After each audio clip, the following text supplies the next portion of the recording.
कुछ समय पहले सोनी लिव की एक वेब सीरीज आई थी स्कैम 1992। हंसल मेहता की डायरेक्ट की हुई इस सीरीज को अगर आपने देखा हो तो आपको पता होगा कि शेयर मार्केट में कितना पैसा है। हर्षद मेहता के किरदार का एक डायलॉग है, ये मार्केट पूरे इंडिया की प्यास बुझा सकता है। लेकिन आज इस डायलॉग की चर्चा हम क्यों कर रहे हैं?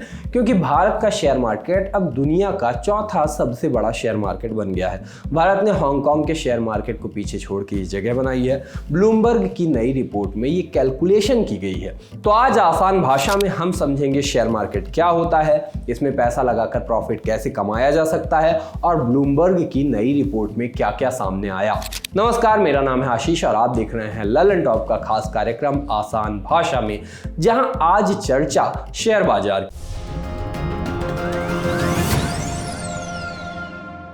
कि एक लाइन में शेयर बाजार को इस तरह समझिए कि शेयर बाजार वो मार्केट है जहां आप किसी कंपनी की हिस्सेदारी खरीद सकते हैं।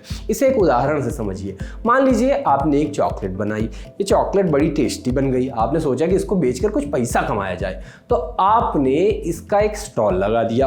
1 घंटे में ही आपकी सारी चॉकलेट बिक गई। चॉकलेट बेचने से पैसा आया तो आपने इस धंधे को आगे बढ़ाने की सोची, आपने एक बड़ा स्टोर खोल लिया, वहां भी धंधा चल निकला। अब आपने धंधे को आगे बढ़ाने का मन बनाया, लेकिन इसके लिए आपको बड़ी पूंजी की जरूरत है। अब आप क्या करेंगे? या तो आप किसी दोस्त से उधार ले सकते हैं, लेकिन पूंजी इतनी बड़ी है कि दोस्त रिश्तेदार के उधार देने भर से काम नहीं बन पाएगा। दूसरा रास्ता है बैंक का, लेकिन बैंक आपसे ब्याज लेगा, वो भी भारी भरकम, और उसकी किस्त हर महीने आपको ही चुकानी होगी। ऐसे में तीसरा रास्ता होता है शेयर मार्केट का। इसमें आप आम लोगों के पास जाते हैं, अपनी चॉकलेट कंपनी के बारे में बताते हैं, उसका हिसाब किताब सामने रखते हैं, बताते हैं कि हमने इस धंधे से इतना पैसा मुनाफा जो कहिए वो कमाया है और उसको अब और आगे बढ़ाना चाहते हैं। अगर आपको मतलब निवेशकों को ये बिजनेस इंटरेस्टिंग लग रहा है तो इन्वेस्ट कर सकते हैं, उनके हिस्से आएगी कंपनी की हिस्सेदारी। अगर कंपनी को फायदा हुआ तो इन्वेस्टर्स को भी फायदा हो गया, और अगर नुकसान हुआ तो उनकी जेब से भी पैसे जाएंगे। कैसे अपनी कंपनी को शेयर बाजार में आप उतार सकते हैं, अगर आपका ये सवाल है, तो इसके लिए आपको अपनी कंपनी की पब्लिक लिस्टिंग करानी होती है। माने शेयर एक्सचेंज पर कंपनी को रजिस्टर कराना पड़ता है, तभी उसके कोई निवेशक उक्त कंपनी में निवेश कर सकेंगे। अगर आप पहली बार ऐसा करने जा रहे हैं तो आपको अपनी कंपनी का आईपीओ लॉन्च करना होता है। आईपीओ खूब सुना है खबरों में। अब ये आईपीओ होता क्या है? आईपीओ का फुल फॉर्म है इनिशियल पब्लिक ऑफरिंग। आपकी कंपनी की एक शेयर का दाम कितना होगा, ये आईपीओ से तय होता है। आईपीओ लाने के लिए आपको चाहिए होगा एक एक्सपर्ट, जिनको अंडरराइटर या इन्वेस्टमेंट बैंकर कहा जाता है। ये आपकी कंपनी की पुरानी हिस्ट्री, प्रोफाइल सब तैयार करते हैं। जैसे हमारी सीवी होती है, वैसे ही इसे भी कंपनी का आप सीवी समझ लीजिए। आपकी कंपनी की सीवी देखने के बाद इन्वेस्टमेंट बैंकर ही बताता है कि कितने का आईपीओ आएगा। माने आईपीओ में जितनी हिस्सेदारी बेची जाएगी उसका क्या भाव रखा जाएगा। कोई कंपनी अगर आईपीओ लाने का निर्णय करती है तो उसको मार्केट रेगुलेटर सेबी के नियमों का पालन करना होता है। सेबी का नाम आपने खूब सुना होगा। तो इन सब नियमों पे खरा उतरने के लिए कंपनी क्या करती है? एक मर्चेंट बैंकर नियुक्त करती है। ये बैंकर सेबी में रजिस्टर्ड होता है और वही आईपीओ से जुड़े सारे कंप्लायंस, पूरे यानी नियम कानूनों को चेक करके आईपीओ के लिए आवेदन करता है। ये सब तय होने के बाद आईपीओ के कागज सेबी यानी security exchange board of India के पास फाइल किए जाते हैं। सेबी दरअसल भारतीय रिजर्व बैंक का ही एक अंग है। सेबी भारतीय शेयर धारकों के अधिकारों की रक्षा करने वाली एक संस्था है जो ये इंश्योर करती है कि शेयर धारकों का पैसा न डूबे। सेबी से अप्रूवल मिलने के बाद आपकी कंपनी का आईपीओ हो जाता है लॉन्च। जो भी कंपनी अपना आईपीओ लॉन्च कर चुकी होती है उसके नाम के आगे पब्लिक लिमिटेड लिखा होता है। पब्लिक लिमिटेड बचपन से पढ़ा है, ये मतलब होता है उसका। इस पूरे किया पांचे को और आसानी से समझने के लिए हमने बात की नितिन केडिया से। ये केडिया फिनकॉर्प के फाउंडर हैं। देखिए, शेयर बाजार जो होता है ये बेसिकली 2 लोगों के लिए होता है। एक उसके लिए होता है जो कंपनी को इन्वेस्टमेंट चाहिए, और एक उसके लिए होता है जो इन्वेस्टमेंट करना चाहता है। अब जिस कंपनी को इन्वेस्टमेंट चाहिए, तो सरल भाषा में अगर हम समझे तो उसके पास आज सपोज मान लीजिए मैं एक व्यापार करता हूँ और मुझे इस व्यापार को बढ़ाने के लिए 1 करोड़ रुपए की जरूरत है। तो अब उस 1 करोड़ रुपए को मैं 2 तरीके से अपनी कंपनी के अंदर ला सकता हूँ। पहला ये है कि मैं बैंक से या किसी भी व्यक्ति से एक लोन ले लेता हूँ 1 करोड़ का, और उसको मैं उस पैसे का ब्याज देता हूँ। दूसरा मेरे पास एक ऑप्शन है कि मैं अपने बिजनेस की या अपने धंधे की हिस्सेदारी जो है वो हिस्सेदारी बेच देता हूँ, और हिस्सेदारी बेचने के बाद मैं 20% या 25% की हिस्सेदारी मैंने बेच दी, और वो 20-25% की हिस्सेदारी बेचने के बाद वो पैसा मैं मेरी कंपनी में ले आता हूँ। अब हम इसको 2 सिनेरियो से समझते हैं। 1 साल बाद मैंने 1 करोड़ रुपया बैंक से लिया और मेरी कंपनी को 5 करोड़ का प्रॉफिट हुआ। अब 5 करोड़ के प्रॉफिट में मैंने 12% ब्याज से लिया था, मैंने 12% बैंक को ब्याज दे दिया। 4 करोड़ 88 लाख रुपया किसका हुआ? मेरा हुआ। दूसरा केस क्या है? मैंने 20% की इक्विटी बेची थी।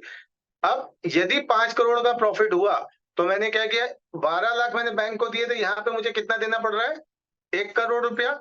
मैं जो मेरा पार्टनर है उसको 1 करोड़ रुपए दे देता हूँ, जो कि इक्विटी पार्टनर जिसको हम लोग बोलते हैं, यानी जिसका पैसा मैं मेरी कंपनी में शेयर होल्डर की तरह लेके आ रहा हूँ, जिसको मैं मेरी कंपनी के पार्टनरशिप बेच रहा हूँ, उसको हम इक्विटी पार्टनर बोलते हैं। उसको मैं 1 करोड़ रुपए दे दूंगा 20% के हिसाब से। लेकिन यदि मेरी कंपनी को लॉस हो गया, सपोज मान लीजिए 50 लाख का लॉस हो गया, उस केस में भी क्या होगा? ब्याज के रूप में मुझे बैंक को 12 लाख रुपया देना ही देना पड़ेगा। लेकिन यदि लॉस हो जाता है तो मुझे मेरा जो इक्विटी पार्टनर है उसको कुछ नहीं देना है। इस तरीके से क्या होता है, मैं जो मेरी कंपनी है उसमें मैं डेट के रूप में इंटरेस्ट के पैसे बचाता हूँ, और बाकी लोगों को भी कॉन्फिडेंस आता है कि बॉस मैं शेयर बाजार लेके आ रहा हूँ। जैसे अगर मान लीजिए कि एसएमई कंपनी अगर आज की डेट में लेके आती है, तो उनका जो सबसे पहला क्राइटेरिया होता है वो ये होता है कि लास्ट 3 साल में जो है वो कंपनी कभी भी लॉस मेकिंग कंपनी नहीं होनी चाहिए। क्योंकि यदि वो लॉस मेकिंग कंपनी है तो हम उसको कोई भी उसमें इन्वेस्ट नहीं करेगा।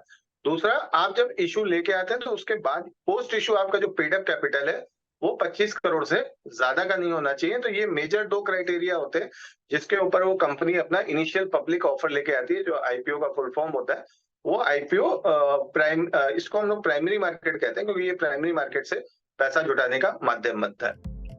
ये तो रही आईपीओ की बात, लेकिन शेयर मार्केट की शुरुआत कब से हुई? शेयर मार्केट की शुरुआत आज से करीब 400 साल पहले हुई थी। 16वीं सदी में डच ईस्ट इंडिया कंपनी हुई। कहाँ रहते थे ये लोग? आज के नेदरलैंड्स में। इस कंपनी के पास बड़े बड़े जहाज हुआ करते थे। वो इन जहाज़ों से दुनिया के दूसरे भूभागों की तलाश किया करते थे, वहाँ से नायाब चीज़ें और खजाने लाया करते थे। इससे कंपनी को बहुत फायदा होता था, लेकिन इसमें एक दिक्कत थी। इन यात्राओं में बहुत पैसा लगता था। इसके लिए कंपनी ने एक तरीका खोजा। वो वहाँ के अमीर लोगों से ये कहती कि आप हमारी इन यात्राओं में लगाइए पैसा, जब जहाज वापस आएगा तो खजाने का एक हिस्सा आपको भी मिल जाएगा। कई लोग मिलकर एक जहाज पर पैसा लगाते और कंपनी जहाज अलग अलग जगह पे भेजा करती थी।